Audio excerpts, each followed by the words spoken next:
मित्रों नमस्कार, मैं हूं बृहस्पति कुमार पांडे और इस समय मैं अन्न महोत्सव के राज्य स्तरीय अन्न महोत्सव लखनऊ में हूं, जो जुपिटर ऑडिटोरियम इंदिरा गांधी प्रतिष्ठान में आयोजित किया गया है।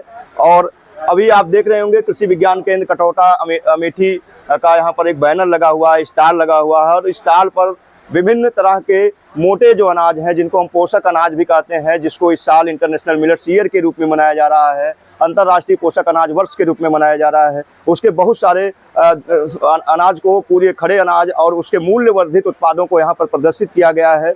और इस कृषि विज्ञान केंद्र पर इन मूल्य वर्धित उत्पादों की जिम्मेदारी संभाल रही, महिलाओं को सशक्त कर रही, किसानों की आय में बढ़ोतरी करने की जिम्मेदारी संभाल रही हमारे साथ कृषि विज्ञान केंद्र अमेठी के वरिष्ठ वैज्ञानिक हैं गृह विज्ञान डॉक्टर रेणु सिंह जी। उनसे जानेंगे कि किस तरीके से आप जो इंटरनेशनल मिलेट्स ईयर है उसको केंद्रित करते हुए किसानों की आय को बढ़ाने के लिए जो ये मोटे अनाज हैं उनके जरिए कैसे आय को बढ़ा रही हैं और कैसे मूल्यवर्धित उत्पादों को प्रमोट कर। स्वागत है। हम चाहेंगे कि जो हमारे दर्शक हैं, जो आपके इस कृषि विज्ञान केंद्र का इनोवेशन है, दूसरे कृषि विज्ञान केंद्र के लोग भी अपना पाएं। धन्यवाद सर। नमस्कार किसान भाइयों और बहनों, मैं आपको ये बताना चाहती हूँ कि हम अगर हमारे पास सीमित संसाधन है तो हम उनसे कैसे अच्छे उत्पाद, मूल्य संवर्धित उत्पाद बना सकते हैं। जैसे हमारा एक पारंपरिक है उत्पाद कि लैया चना भुजा हम खाते हैं, बड़े चाव से खाते हैं। और अगर हम मिलेट्स को का हम उत्पाद बना लें, ख़ास तौर पे मल्टी मिलेट्स भुजा, इसमें हमने सारे मिलेट्स लिए हैं, उनको अलग अलग भूना है, भूनने के बाद उनकी समान मात्रा को मिलाया है और उसके बाद हमने उसमें चाट मसाला, सादा नमक, काला नमक स्वाद के अनुसार मिलाकर, आप चाहें तो उसमें हरी मिर्च भी काट के मिला सकते हैं। और हमने इस तरीके से ऑयल फ्री यानी तेल से रहित हमने भुजा तैयार किया है। अगर हम इसे और चटपटा बनाना चाहते हैं तो इसमें हम मूंगफली भुनी हुई, भुना हुआ मक्का, मक्के का सेव, भुना चना इत्यादि भी मिला सकते हैं, जिससे हमें इसमें सारे पोषक तत्व, ये चूँकि जो मोटा अनाज है ये पोषक तत्वों से भरपूर है, ये सारे पोषक तत्व हमें मिलते हैं, ये हमें मिलेंगे और ये हमारे शरीर के लिए, स्वास्थ्य के लिए बहुत अच्छा है। क्योंकि मोटा अनाज धीरे धीरे पचता है तो हमें जल्दी जल्दी भूख नहीं लगती और ये हमारे शरीर में से आयरन की कमी को, क्योंकि लौह तत्व से भरपूर होता है और खनिज लवणों से भरपूर होता है, तो ये सारे पोषक तत्वों की पूर्ति करता है।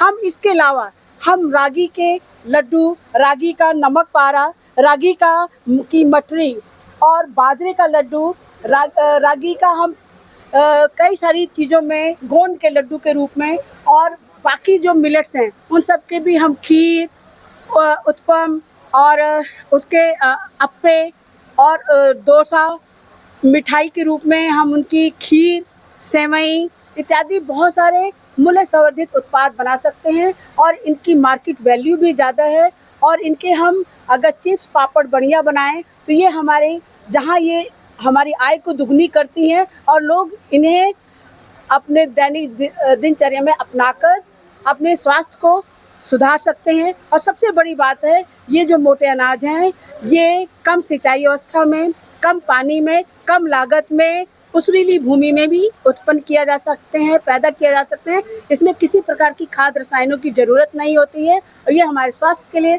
हमारे वातावरण के लिए, पूरे परिवार और समाज के लिए बहुत ही स्वास्थ्यवर्धक, मूल्यवर्धन और हितकर है। तो हमें इस पे ध्यान देना चाहिए और इन्हें हमें अपने जीवन में ज़रूर अपनाना चाहिए। और मेरे सामने एक प्रोडक्ट दिख रहा है, मैम ने बनाया है ज्वार पास्ता।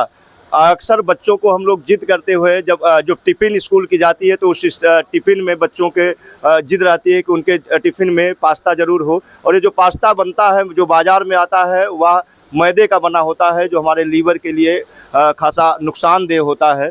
ऐसे में जब पोषक अनाजों की बात हो रही है जिसमें फाइबर की मात्रा भरपूर मात्रा होती है, और अभी हम आपको बता दें कि पीजीआई लखनऊ ने एक रिसर्च किया था कि जो कैंसर के मरीज आ रहे हैं उनके भोजन में फाइबर की मात्रा में काफ़ी कमी पाई गई है, इस वजह से उनमें कैंसर डिटेक्ट हो रहा है। तो ऐसे में जो पास्ता है, उन बच्चों के लिए जिनकी जिद रहती है कि पास्ता ही ले जाएंगे नाश्ते में, उनके लिए ना केवल सेहतमंद होगा बल्कि उनको चाव से खाने के लिए भी होगा। तो मैंने इसको भी बनाने में सफलता पाई है और निश्चित तौर पर दूसरे कृषि विज्ञान जो केंद्र हैं उनको भी इसको अपनाने की ज़रूरत है। और जो महिलाएं वहां से जुड़ी हैं कृषि विज्ञान केंद्र को से, उनको ट्रेंड करके जो कृषि विज्ञान केंद्र के ट्रेनिंग प्रोग्राम होते हैं, प्रशिक्षण होते हैं, उनमें भी इस तरह के मूल्य वर्धित उत्पादों को प्रमोट करने की जरूरत है। मैम, किस तरीके से आप प्रशिक्षण आयोजित करती हैं और जो आपके कृषि विज्ञान से जुड़े हुए किसान हैं कैसे इससे लाभान्वित हो रहे हैं? जी, हम इसको देखिए, हमारे यहाँ समय समय पर समसामयिक प्रशिक्षण आयोजित किए जाते हैं, जो कि परिसर पे होते हैं और परिसर के बाहर होते हैं। हम गांव में जाके भी प्रशिक्षण कराते हैं। ये 1 दिवसीय, 3 दिवसीय और 5 दिवसीय होते हैं, और ये हम उनकी आवश्यकताओं के अनुसार करवाते हैं। और महिलाओं को हम इसके लिए मीडिया के माध्यम से, न्यूज़पेपर के माध्यम से, फ़ोन के माध्यम से हम उन्हें अवगत कराते हैं। और साथ ही साथ प्रशिक्षण में हम उन्हें करके सिखाते हैं कि महिलाएं इसको करके सीखें। यानी कि जैसे हमने मठरी बनाई है या हमने लड्डू बनाया है किसी भी मिलेट का, तो हम महिलाओं को उसको बनाना सिखाते हैं। जब महिलाएं उसको बनाना सीख जाती हैं, तब उसके बाद वो अपने दैनिक दिनचर्या में उसको शामिल कर लेती हैं, और उनसे फिर त्रुटियां नहीं होती, और वो इसको अपने समूह के माध्यम से और स्वयं के माध्यम से वो आसपास के लोकल बाज़ार में बेचने का भी प्रयास करती हैं, ताकि जो है उनकी आय जो है बढ़ सके और उनकी आय जो है वो सशक्त हो सके। तो अभी हम जिस कृषि विज्ञान केंद्र पर हैं उसका नाम कठौरा अमेठी है, यानी अमेठी जनपद से है। और अभी मैम ने आपको एक मिलेट्स भूजा के बारे में बताया, तो उसमें देखिए जो उसका पूरा बनाने का तरीका है, उसमें कौन कौन सी चीज़ें मिलेट्स मिलाई गई हैं, उसके बारे में उन्होंने भरपूर डिटेल दिया है। साथ ही उसमें जो न्यूट्रिशंस वैल्यू होती है, जो पोषक तत्व पाए जाते हैं, उसके बारे में पूरा डिटेल उन्होंने दिया है। तो ऐसे में अगर हम मोटे अनाजों का प्रोसेसिंग करें, उनका मूल्य वर्धित उत्पाद तैयार करें, तो हम लोगों की सेहत को मजबूत कर सकते हैं, सशक्त कर सकते हैं, सुधार सकते हैं। और आप देख सकते हैं बहुत सारे उत्पाद मैडम ने बनाए हैं।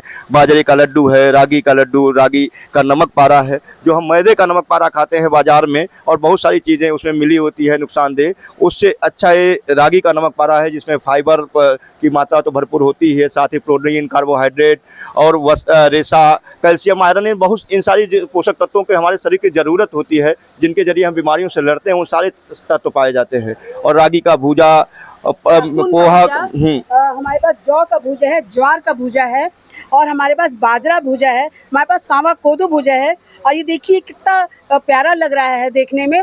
इन्हें बस ये तरीका ध्यान रखना होता है कि इसे हमें बहुत मध्यम धीमी आंच पे धीमे धीमे भूनना होता है, ताकि ये जलने ना पाए, क्योंकि बहुत जल्दी जल जाते हैं, तो फिर उनका जो टेस्ट भी ख़राब हो जाता है और उसके पोषक तत्व भी ख़राब हो जाते हैं। तो हमें भूनते समय ध्यान रखना होता है कि हम इन्हें बहुत धीमी आंच पे, मध्यम आंच पे धीमे धीमे भूनें, और ये बहुत कम समय भूनने में लेते हैं।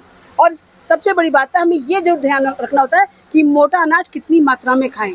मोटा अनाज जो है हमें थोड़ी थोड़ी मात्रा में लेना होता है, और इन्हें अगर हम लड्डू के रूप में या नमक पारा के रूप में ले रहे हैं, तो इसमें हम अन्य अनाज भी, मल्टीग्रेन अनाज भी मिलाकर हम उनको बना सकते हैं, ताकि हमें पोषक तत्वों की भी पूर्ति हो सके, और ये हमारे स्वास्थ्य को नुकसान भी ना पहुंचाए, और ये हमारे लिए सुपाच्य भी हो। क्योंकि मोटा अनाज धीरे धीरे समय लेता है पचने में, और इसको खाने से जल्दी भूख नहीं लगती, क्योंकि ये रेशा से प्रचुर मात्रा में इसमें पाया जाता है।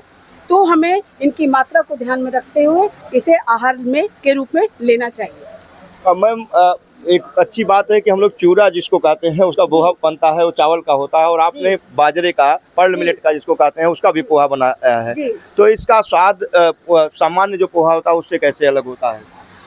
देखिए, कुछ भी ऐसा अलग नहीं होता है। हल्का सा भाई बाजरे का जो टेस्ट है, नेचुरल टेस्ट है, वो रहता है। लेकिन ये फिर भी हम अगर ये कहें कि अगर हम पहले, तो हम लोग यही पारंपरिक भोजन हमारा था, जिसे हमने धीरे धीरे भुलाकर हम गेहूं और चावल पे आ गए, और जिसमें ग्लूटेन की मात्रा बहुत ज़्यादा होती है, और ये ग्लूटेन फ्री होता है। और ग्लूटेन फ्री होने से ये हमारे मोटापा को रोकता है, हमारे जो फैट है, वसा है, उसको कम करता है, हमारे शरीर में से कोलेस्ट्रॉल को नियंत्रित करता है, हमारा हाई ब्लड प्रेशर को नियंत्रित करता है। इसलिए मोटे अनाजों पर हम लोग सभी को प्रोत्साहित कर रहे हैं, और उन्हें मोटिवेट कर रहे हैं कि वो इसको अनाज के रूप में अपनाएं, और इसको ज़रूर इसका उत्पादन करें, ताकि जो विलुप्त होती प्रजातियां हैं वो विलुप्त ना हो। और साथ ही साथ ये हमारे लिए सस्ता रहेगा, सुलभ रहेगा, और इस पर हमारी जो खेती में लागत है वो कम आएगी। बाजरा जो है ये थोड़ा सा सख्त तो होता है, जैसे आपने पूछा, लेकिन इसको मुलायम करने के लिए अगर आपको जब भी इसको पोहा के रूप में पकाना है, हम जैसे पोहा बनाते हैं चावल के पोहे का, इसको भी बनाने के लिए हमें गर्म पानी का इस्तेमाल करना चाहिए। गर्म पानी में इसको धुलकर गर्म पानी में इसको थोड़ी देर के लिए भिगो के सोख करके रखें, तो ये क्या होता है, ये जितना पानी इसको एब्जॉर्ब करना है ये कर लेता है और ये नरम पड़ जाता है। फिर इसको बनाना बहुत आसान होता है। ये बाकी पोहों की तरह ही बहुत स्वादिष्ट और बहुत अच्छा बनता है। तो हमारे साथ डॉक्टर रेणु मैम थी और आप वरिष्ठ वैज्ञानिक हैं गृह विज्ञान कृषि विज्ञान केंद्र अमेठी में। आपने बहुत बेहतर तरीके से बताया। आप देख सकते हैं यहाँ पर राम, तिल, कुसुम, इसके बहुत सारे मूल्यवर्धित उत्पाद भी हैं।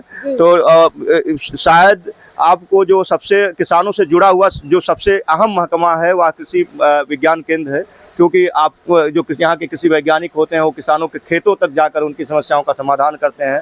कुछ वैरायटियाँ भी हैं, क्योंकि कई बार किसान पूछते हैं कि हम रागी यानी मड़ुआ का कौन सी वैरायटी लगाएं, तो यहाँ पर एक वैरायटी है जो VL 352 है।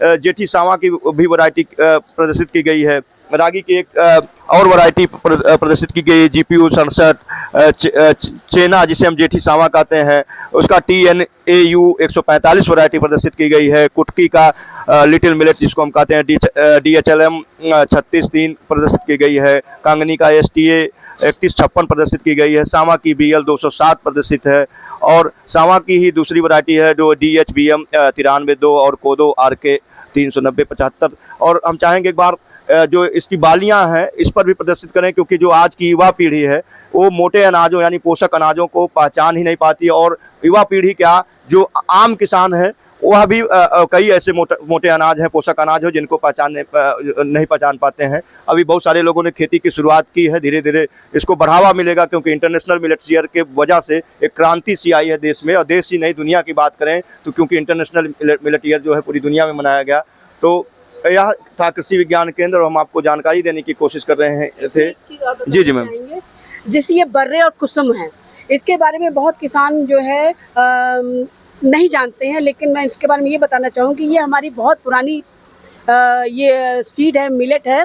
और इसकी खासियत ये है कि इसका जो तेल होता है बिल्कुल घी की तरह होता है, देसी घी की तरह, और ये बहुत शुद्ध होता है। और ये सभी घी में सबसे अच्छा घी ये माना जाता है, जिसमें आप हर तरीके के जैसे आपको चिप्स, पापड़ कुछ भी तलना हो, पूड़ियाँ तलनी हो, तो आप इसमें तल सकते हैं, सब्जियां बना सकते हैं। तो इसका उत्पादन जरूर करें। और ये राम तिल भी है, ये भी विलुप्त हो रही है ये प्रजाति, और ये भी जो है इसको प्रयास किया जा रहा है कि किसान इसका उत्पादन करें और इसको अधिक से अधिक इसका बीज का प्रसार करें। तो बहुत बहुत धन्यवाद मैम, आपने मुझे समय दिया और खासकर जो आपने मूल्यवर्धित उत्पाद तैयार किए हैं। निश्चित तौर पर जो किसान खेती कर रहे हैं, क्योंकि अभी किसानों के सामने जो बड़ी समस्या है वह है इसका प्रोसेसिंग और इसकी हार्वेस्टिंग। बहुत सारे किसानों ने उत्पाद तो तैयार फसल तो काट ली, लेकिन उसकी हार्वेस्टिंग कैसे की जाए, उसकी प्रोसेसिंग कैसे की जाए, उसकी समस्या बनी हुई है। लेकिन कृषि विभाग की तरफ से किसानों के लिए बहुत सारी अनुदान योजनाएं मिलेट्स प्रोसेसिंग मशीनों पर ऑनलाइन आवेदन भी मांगा है, और उस ऑनलाइन आवेदन के जरिए आप अप्लाई करें और मिलेट्स प्रोसेसिंग मशीन को लेकर के आप आवेदन करें। उस पर आपको सरकार अनुदान भी दे रही है। बहुत बहुत धन्यवाद।